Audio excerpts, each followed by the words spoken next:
Hello दोस्तों, नमस्कार। आपका 9वें दिन में स्वागत है। आज हम बात करने वाले हैं बड़ी सफलता के लिए नई लक्ष्य को निर्धारित करने की आवश्यकता है। तो इसमें हमें महारत बनना पड़ेगा। जब हम नए लक्ष्य की निर्धारण के लिए हम महारत बन जाएंगे तो हम बहुत तेजी से आगे बढ़ सकते हैं। तो चलिए थोड़ा सा और आगे चलते हैं। एक समय सीमा वाला एक सपना एक लक्ष्य बन जाता है। जब आप लक्ष्य हम अगर कहें तो लक्ष्य वो माना जाता है जब हम अपने समय सीमा सीमा को सपने के साथ अटैच कर देते हैं। फिक्स टाइम जब ड्रीम के साथ अटैच हो जाती है तो वही हमारा गोल बन जाता है। अब सफलता से पहले स्पष्टता आती है। जैसे मान लीजिए हमें कोई भी चीज हासिल करनी है तो उसका स्पष्ट होना बहुत जरूरी है। जैसे मान लीजिए मुझे एक लैपटॉप खरीदना है, तो लैपटॉप खरीदने से पहले ये एक मेरा पहले लक्ष्य बना, लैपटॉप खरीदना है।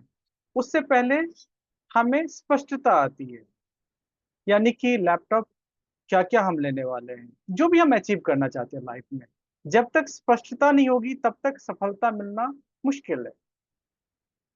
तो आप अपने सपनों और लक्ष्यों के बारे में जितना ज्यादा स्पष्ट होंगे, आपको उन्हें वास्तविकता में बदलने की संभावना उतनी अधिक होगी।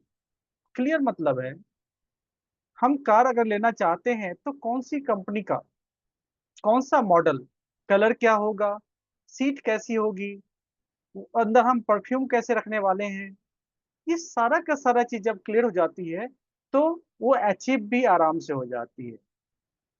और स्पष्ट रूप से मापने योग्य, यानी जो हम मेजरमेंट कर सकते हैं। हमारे बैंक अकाउंट में कितना अमाउंट चाहिए, या ऐसा कुछ जो कि हम मेजरमेंट कर सके, माप सके, उस लक्ष्य को निर्धारित करना है। और अगर लक्ष्य स्पष्ट नहीं है, हम माप नहीं सकते, हमें प्रचुर पैसा चाहिए, कितना पैसा चाहिए आपने निर्धारित नहीं किया, तो आपका गोल अभी फिक्स ही नहीं हुआ। इसके अलावा अपने लक्ष्य के लिए एक डेडलाइन, समय का एक सीमा बनाएं, डेट डालें, तभी जाकर वो अचीव हो सकती है। और बहुत बड़े या बहुत छोटे लक्ष्य निर्धारित नहीं करें। बहुत बड़े अगर लक्ष्य होते हैं, हमें डाउट होता है, हमारा हर एक कार्य बहुत मुश्किल लगता है। वहीं बहुत छोटा लक्ष्य होता है तो इतना छोटा लगता है जो हमें वो मोटिवेट नहीं करता, हमें वो एक्साइटेड नहीं करता। इसलिए हमें बड़े और छोटे लक्ष्य से बचना चाहिए। ऐसा लक्ष्य सेट करें जो कि आराम से अचीव किया जा सके, और टाइम जो बॉन्डिंग आपने लिया हुआ है, समय जो आपने लिया हुआ उस पर किया जा सके, जो आपके लिए बहुत जरूरी भी हो। इस बात का हमेशा ध्यान रखने की आवश्यकता है। हमें सोचना तो बड़ा है और लक्ष्य भी तय करना है और उसे करके दिखाना है। ऐसा नहीं है जो हम बड़ा सोचे, लक्ष्य भी तय करें और उसका एक्टिविटी ना हो। हम डेली वर्क करेंगे तभी जाके उसको अचीव करेंगे। और देखा गया है, हर एक इंस्टीट्यूट में हर जगह देखा गया है, जिस किसी व्यक्ति ने अपना लक्ष्य लिखा हुआ है पेन और पेपर के जरिए, तो वो संभावनाएं ज्यादा है अचीव होने की। ऐसा कई जगह ये अप्रूव हो चुका है। इसीलिए आप हमेशा जो लक्ष्य है उसको अपने पेपर पर जरूर लिखें, अपने डायरी में नोट करें, और उसे बार बार देखना है। ये हमें मोटिवेट करता है, हमें आगे बढ़ाने के लिए मजबूर करता है, और हम आगे बढ़ते हैं।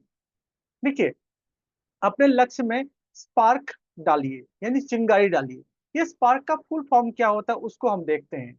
स्पार्क का मतलब होता है स्पीक, बोलना है। आपने जो लक्ष्य डिसाइड किया है उसे बोलना है, बार बार बोलना है, जब भी मौका मिले तब बोलना है। एक पॉकेट कार्ड बनानी है, जो पहले ही बताया गया था। ये पॉकेट कार्ड में जो भी आपका लक्ष्य है उसे जरूर नोट डाउन कर लें। उसके बाद जब भी मौका मिले किसी प्रोग्राम में बोलने का, तो उस लक्ष्य को जरूर बोलना है। उसके बाद हमें प्रतिदिन उसे पढ़ना है। जब भी आपको लगता है अभी काम खत्म किया तो एक बार जरूर पढ़ लीजिए। मॉर्निंग इवनिंग तो जरूर पढ़ना चाहिए, बीच में जब मौका मिले तब भी पढ़ना चाहिए। और जहां भी आप बैठते हैं, जहां भी आप सोते हैं, जहां भी आप जागते हैं, वहां पर भी रखें, ताकि उसको सोते उठते बैठते जागते हमेशा उसे देख सकें। जब ये स्पार्क का फॉर्मूला इस्तेमाल होता है तो आराम से आप अचीव कर लेते हैं। लक्ष्य के तय करने के पीछे एक सिद्धांत है। ये सिद्धांत वैज्ञानिक सिद्धांत है। लक्ष्य दो तरह के होते हैं। पहला लक्ष्य होता है परिणाम आधारित लक्ष्य। जैसे मान लीजिए हमने लैपटॉप का गोल रखा, और लैपटॉप पाने के लिए हमने आ, प्रयास करना शुरू कर दिया। हमारा अंतिम लक्ष्य परिणाम हमारा क्या है? लैपटॉप है। और दूसरा होता है प्रक्रिया आधारित लक्ष्य। ये जो लैपटॉप हमें पाना है, इसके बीच में ये आधा काम है। ये और बीच का काम जो आता है वो डेली एक्टिविटी करना, प्रक्रिया करना, प्रोसेस हम क्या करेंगे। हम परिणाम से पहले प्रोसेस पर ज्यादा ध्यान देंगे। परिणाम तो ठीक है, हमारा एक गोल सेट हो गया, उस पर हमने काम करना शुरू कर दिया। जो काम करेंगे उसके हिसाब से भी तो हमें सेट करना पड़ेगा, क्या काम करना है, कैसे काम करना है। तो आपकी जिम्मेवारी प्रक्रिया आधारित होती है, यानी कि जो प्रोसेस है वो बहुत ज्यादा इंपॉर्टेंट है। जो प्रतिदिन हम कार्य करेंगे, जितना कार्य है उसको हम प्रतिदिन में बांट करके हम कार्य करें तो ही परिणाम आता है। लक्ष्य की प्राप्ति कब होगी? जब हम डेली काम करेंगे, डेली एक्टिविटी करेंगे, तो रिजल्ट तो आना ही आना है। तो सपना हमने देखा, हमने योजना बनाया जो हम डेली एक्टिविटी करने वाले हैं, और फिर लक्ष्य प्राप्त हम कर सकते हैं। तो निर्णायक लक्ष्य क्या होता है? इतना बड़ा लक्ष्य, यदि आप इसे हासिल करते हैं तो आपका जीवन पूरी तरह बदल जाएगा। मान लीजिए मैंने एक गोल लिया, हमें 50 लाख का घर चाहिए। अब गोल थोड़ा बड़ा है। अब इसके लिए हमने काम किया, और लक्ष्य जिस दिन हासिल हो जाएगा, अपने अंदर इतना कॉन्फिडेंस लेवल हो जाएगा जो अब कोई भी मुश्किल नहीं लगेगा। आप सोचें, एक कोई लक्ष्य सोचें, उसको आप डेली एक्टिविटी करके उसको कंप्लीट कर डालें। जिस दिन आपको ये जीवन का लक्ष्य पूरा हो जाएगा, उस दिन आप देखेंगे आपके अंदर कॉन्फिडेंस ही अलग होगी। अब इसी को हम अगर सिंपल स्टेप में बताएं, तो कामयाबी का हर एक स्तर, जितने लेवल का आप सक्सेस अचीव करते हैं, तो आपसे नए व्यक्तित्व की मांग करेगा। मतलब आपको लगातार लगातार अपने पर्सनैलिटी में निखार करता जाएगा। जितना ज्यादा आप कामयाब होंगे, आपकी पर्सनैलिटी उतनी ज्यादा निखरती जाएगी। सिंपल अगर और सिंप्लीफाई को करें, जब आप एक लक्ष्य हासिल करते हैं तो यह महत्वपूर्ण है कि आपने क्या हासिल किया है। मैंने लैपटॉप के लिए लक्ष्य रखा, हमने लैपटॉप हासिल किया, ये मेरे लिए बहुत महत्वपूर्ण है। लेकिन इससे भी अधिक महत्वपूर्ण यह है कि उस लक्ष्य को प्राप्त करने की प्रक्रिया में आप क्या बन गए। अब देखिए, जब तक लैपटॉप या कार या घर हम जब तक अचीव करते हैं, तब तक हमारे अंदर लगातार लगातार परिवर्तन हो रहा होता है, और हमने जो सोचा उससे कहीं ज्यादा हमारे अंदर परिवर्तन आ जाती है।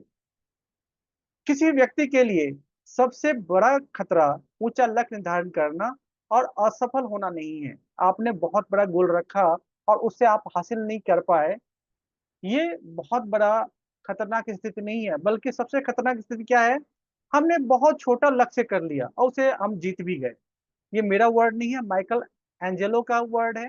वो कहते हैं जो आपने बहुत बड़ा लक्ष्य रखा उसमें असफल रहे, तब भी ठीक है।